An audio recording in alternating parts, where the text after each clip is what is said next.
Hi friends, ఇదొక real horror story. నేను 6th class చదువుతున్నప్పుడు మా పక్క విలేజ్లో జరిగిన రియల్ ఇన్సిడెంట్. స్టోరీలోకి వెళ్ళే ముందు అందరికీ ఒక రిక్వెస్ట్. ఈ స్టోరీ నచ్చితే ఖచ్చితంగా మన వీడియోకి లైక్ చేయండి. అది నాకు చాలా సపోర్ట్గా ఉంటుంది. మరిన్ని వీడియోస్ చేయడానికి నాకు చాలా మోటివేట్గా ఉంటుంది. ఇంకా స్టోరీలోకి వెళ్ళిపోదాం. నా చిన్నప్పుడు మా మామయ్య వాళ్ళు 15 ఎకరాల పొలం కొన్నారు. ఆ పొలాన్ని చూసుకోవడానికి, అందులో వ్యవసాయం చేయడానికి అక్కడ ఎవరైనా ఉంటే బాగుంటుందని అనుకున్నాడు. ఆ పొలానికి కొంచెం దూరంలో ఒక విలేజ్ ఉంది.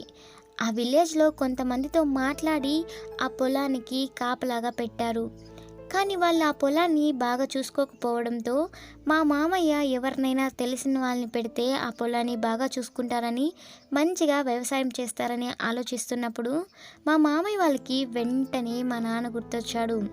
మా నాన్న వ్యవసాయం బాగా చేస్తాడు. వాళ్ళకి అలా అనిపించిన వెంటనే వాళ్ళ ఊరి దగ్గర నుండి మా సొంత ఊరికి వచ్చి ఆ విషయాన్ని నాన్నకు చెప్పారు. నాన్న కూడా వెంటనే దాన్ని ఒప్పుకున్నాడు. ఎందుకంటే మా నాన్న వాళ్ళ అక్కయ్య పిల్లోళ్ళు, వాళ్ళంటే నాన్నకి చాలా అభిమానం. అందువల్ల నాన్న వెంటనే సరే అని చెప్పేశాడు. మా స్కూల్లో మాన్పించేసి ఇంటి దగ్గరున్న సామాన్లన్నీ తీసుకొని వారం లోపలే ఆ పొలం దగ్గరికి మమ్మల్ని తీసుకొని వెళ్ళిపోయారు. ఆ పొలం అంతా కమ్మితో కంచె వేసి ఉన్నారు. చుట్టుపక్కల ఎటువంటి ఇల్లులు లేవు. మా పొలం దగ్గర నుండి 1/2 కిలోమీటర్ దూరంలో ఒక విలేజు, 1.5 కిలోమీటర్ దూరంలో ఒక విలేజ్ ఉంది. ఆ 2 విలేజ్లకి మధ్యలో మా పొలం ఉండేది. మా ఇంటికి వెనకాల అంటే కొంచెం దూరంలో ఎలిమెంటరీ స్కూల్ ఉండేది. ఆ విలేజ్లో ఉండేవాళ్ళు, ఈ పక్క ఉండే విలేజ్లో ఉండేవాళ్ళు ఆ స్కూల్ కాడికి వచ్చే చదువుకునేవాళ్ళు. మేము ఆ పొలం దగ్గరికి వెళ్ళిపోయిన తర్వాత మమ్మల్ని కూడా ఆ ఎలిమెంటరీ స్కూల్లోనే జాయిన్ చేశారు. నేను 1st క్లాస్లో జాయిన్ అయితే అన్న 3rd క్లాస్లో జాయిన్ అయ్యాడు. ప్రతిరోజు స్కూల్కి వెళ్ళి ఇంటికి వచ్చి హ్యాపీగా మా డాగ్స్తో ఆడుకునే వాళ్ళం. అలాగే నాన్నకి అమ్మకి పొలం పనుల్లో సహాయం చేస్తూ అల్లరి చేస్తూ ఉండేవాళ్ళం. ఇలా మా లైఫ్ చాలా హ్యాపీగా ఉండేది. 1 ఇయర్ అయిపోయిన తర్వాత నేను మా పొలం నుండి 1/2 కిలోమీటర్ దూరంలో ఉన్న విలేజ్కి డైలీ ఆడుకోవడానికి వెళ్ళి వచ్చేదాన్ని. వెళ్ళేటప్పుడు నేను ఒకటే వెళ్ళినా కానీ ఇంటికి వచ్చేటప్పుడు మా ఫ్రెండ్స్ నన్ను తీసుకొని వచ్చి వెళ్ళేవాళ్ళు. అలా జరుగుతూ ఉండేది. చూస్తుండగానే 5 సంవత్సరాలు పూర్తయిపోయాయి. ఎలిమెంటరీ స్కూల్ నుండి హై స్కూల్లో జాయిన్ అయినాం. అయితే హై స్కూల్ చాలా దూరంలో ఉంది. అంటే దాదాపుగా 3 నుండి 4 కిలోమీటర్లు ఉంది. ప్రతిరోజు మేము సైకిల్ పైన వెళ్ళి సైకిల్ పైనే తిరిగి వచ్చేవాళ్ళం. మా ఫ్రెండ్స్ అంతా కూడా అదే స్కూల్లో జాయిన్ అయ్యారు. కొంతమంది నడుచుకుంటూ వస్తే కొంతమంది సైకిల్లో వచ్చేవాళ్ళు. ఇలా డైలీ మేము స్కూల్కి వెళ్ళి వచ్చేవాళ్ళం. ఒకరోజు మా ఫ్రెండ్స్ ఎవరు స్కూల్కి రాలేదు. వాళ్ళు ఎందుకు స్కూల్కి రాలేదా అని మరుసటి రోజు వాళ్ళ దగ్గరికి వెళ్ళి అడిగితే వాళ్ళ ఊర్లో ఒక అక్క చనిపోయిందని, అందువల్లే స్కూల్కి ఎవరు రాలేదని చెప్పారు. ఆ అక్క ఎందుకు చనిపోయిందని అడిగితే ఏమో మాకు తెలీదు, అది తెలియాలంటే పెద్ద కర్మ రోజు వరకు వెయిట్ చేయాలి, అప్పుడే ఆ అక్క ఎందుకు చనిపోయిందో తెలుస్తుంది. అయితే పాపం ఆ అక్క బాలింత, డెలివరీ అయ్యి 25 డేస్ మాత్రమే అవుతుంది. అంతలోపలే ఆ అక్క చనిపోయిందని చెప్పారు. నాకు అప్పుడే ఒక డౌట్ వచ్చింది. తను ఎలా చనిపోయిందో పెద్ద కర్మ రోజు ఎలా తెలుస్తుంది అని అడిగితే దానికి వాళ్ళ ఊర్లో ఒక ఆచారం ఉందంట.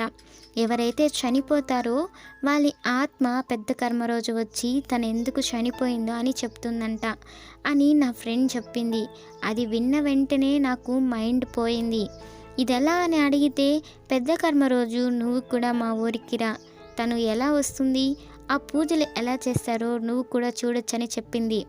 నేను కూడా సరే అని చెప్పి ఇంటికి వెళ్ళాను. అదే విషయం మా అమ్మకు చెప్తే మా అమ్మ కూడా ఆశ్చర్యపోయింది. ఎందుకంటే మా సొంతూరు సైడు ఇలాంటి ఆచారాలు అవి లేవు. మాకు వీటి గురించి అంతగా తెలీదు.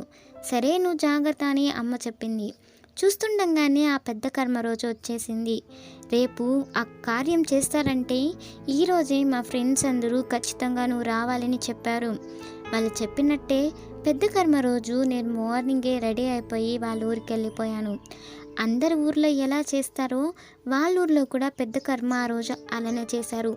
అయితే సాయంత్రము అందరూ భోజనాలు చేసుకొని అక్కడ నుండి వెళ్ళిపోయిన తర్వాత ఆ ఊర్లో ఉన్న కొంతమంది పెద్ద మనుషులందరూ ఎవరైతే చనిపోయారో ఆ అక్క వాళ్ళ ఇంటికి వచ్చారు. వచ్చిన తర్వాత ఒక పెద్ద బౌల్ పెట్టి దాంట్లో అన్నం చేయడం స్టార్ట్ చేశారు.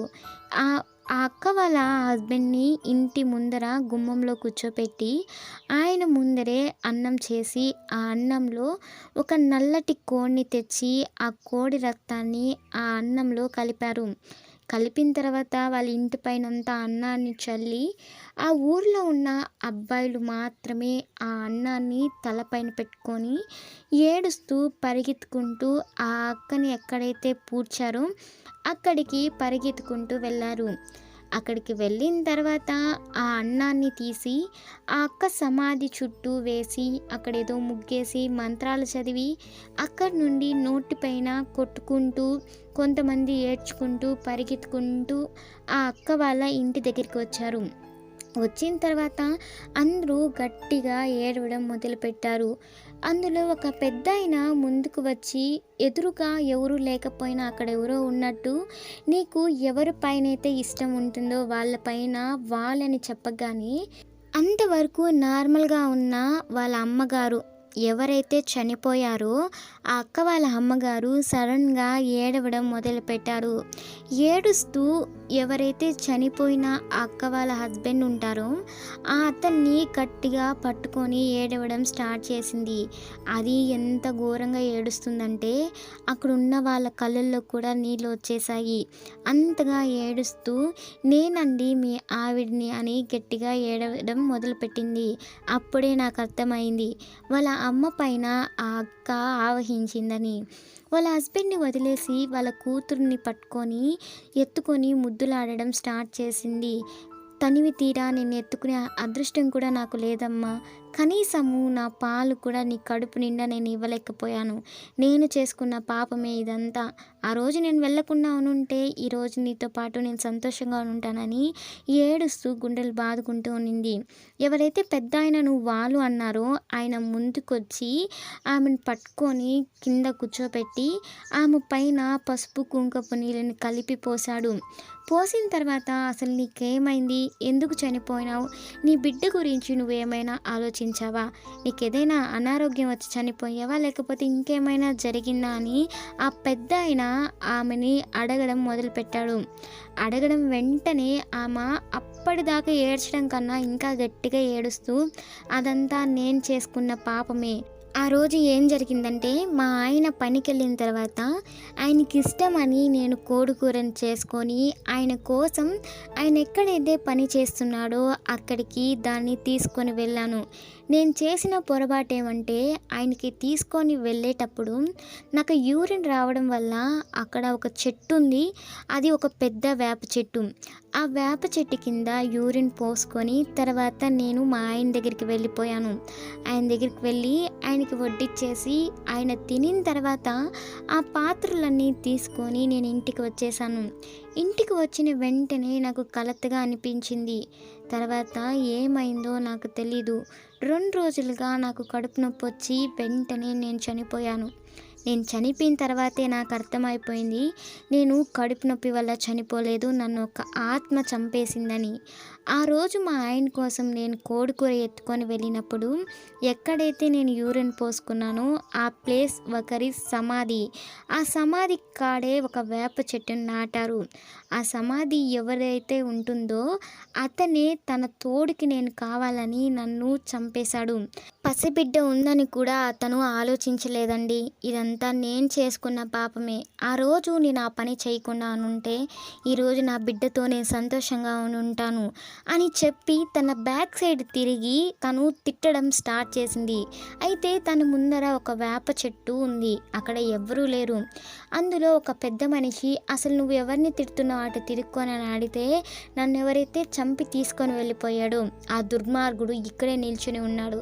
ఆ దుర్మార్గుడు వల్లే నేను ఈరోజు దెయ్యాన్నయ్యి ఇలా తిరుగుతున్నాను. నా బిడ్డని తనివి తీరా కూడా నేను ఎత్తుకోలేకపోయానని గట్టిగా ఏడుస్తూ తన హస్బెండ్ కాళ్ళపైన పడిపోయింది. తనకి ఏం చేయాలో కూడా అర్థం కాలేదు. వాళ్ళ హస్బెండ్ ఒక పక్క ఏడుస్తున్నాడు వాళ్ళ అత్తయ్యని పట్టుకొని, ఒక పక్క వాళ్ళ అత్తయ్య అతని కాళ్ళు పెట్టుకొని ఏడుస్తుంది.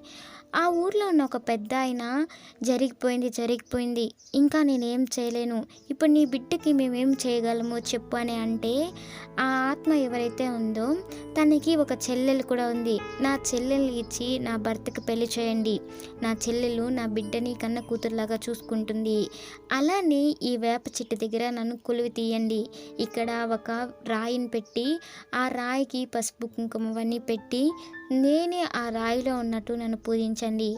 ఈ ఇంటి చుట్టూ ఎటువంటి చెడు దృష్టి లేకుండా నేను చూసుకుంటాను. నా బిడ్డకి, నా భర్తకి నేను ఎల్లప్పుడూ కాపలాగానే ఉంటానని టక్కని తను కింద పడిపోయింది. తర్వాత తనని వాళ్ళ అమ్మగారిని లేపి తనకి నీళ్ళిచ్చి తనని కూర్చోబెట్టారు. ఆ రోజు జరిగిన స్టోరీ ఇది. ఇది రియల్గా నా కళ్ళారా నేను చూశాను. మా సైడ్ ఎప్పుడు ఇలాంటి ఆచారాలు లేవు. కానీ ఒక ఆత్మ తోడు కోరుకుంటుందని మాత్రం నాకు తెలుసు. ఇలాంటి ఆచారాలు మీ ప్రాంతాలలో ఉన్నాయా లేవో కామెంట్ చేయండి. ఈ స్టోరీ ఎలా ఉందో ఖచ్చితంగా కామెంట్ పెట్టండి. Thanks for watching. Please support చేయండి.